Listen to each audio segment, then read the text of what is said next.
前一段那个蒋雨融嘛，他那个演讲啊很有争议性。然后今天呢，我在网上看到一段关于他的一个采访，那我们大家来看一下他这段采访怎么样。We can now go across to Cambridge and speak to Luana Zhang, who joins us. Firstly, congratulations on graduating. You called for unity in your graduation address. What inspired you to do that? I think I actually draw inspiration from Montaigne, our great French philosopher. I know he was writing in 16th centuries where people killing each other for no reasons. Deeply involved in politics as mayor of Bordeaux, but also writes his essay in Chateau.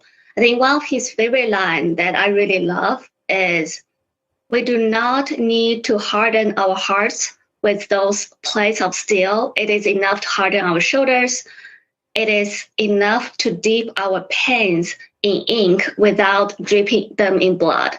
And that was one of my favorite lines from Montaigne. And in my speech, I condense it into stay soft in hard times.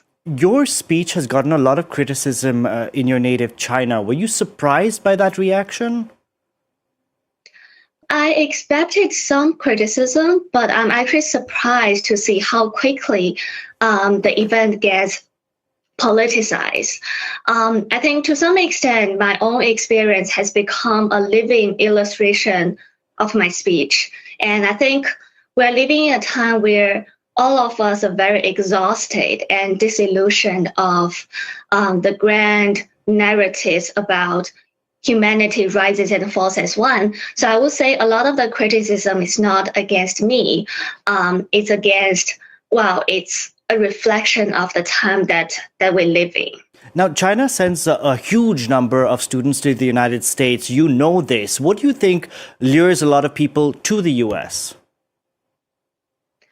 I think, at least from my own experiences, when I chose to come here and study in the US, I was really lured by how diverse the student body is. Because if we think the mission of higher education is to educate the students to go out and change the world, you cannot change the world without understanding the world.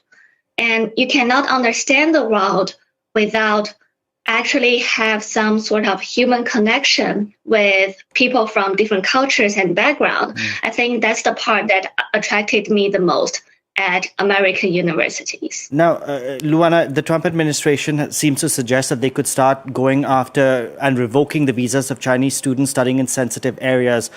You were a student yourself until recently. How does this make you feel when you see students getting caught up in the crosshairs between two nations? I think you were spot on.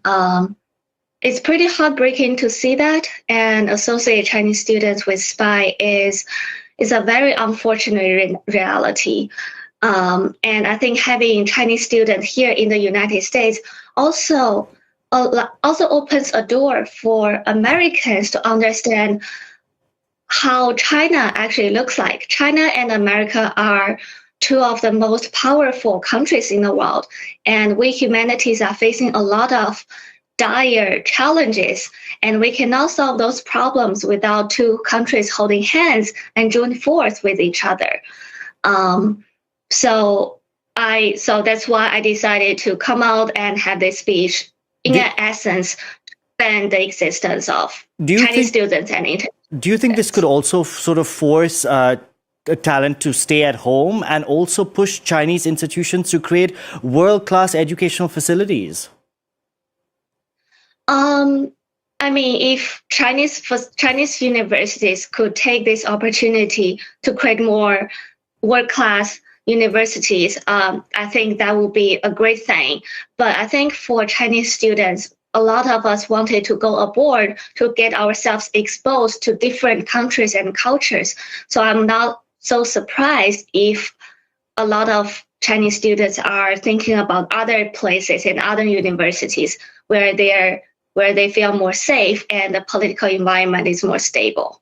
Indeed, Luana Zhang, thank you so much for speaking to us, and good luck in whatever is to come in your future. Thank you very much. Thank you for having me. No problem. Pleasure. 好了，视频看完了，你们对这个视频有什么看法呢？可以在评论区留言哦。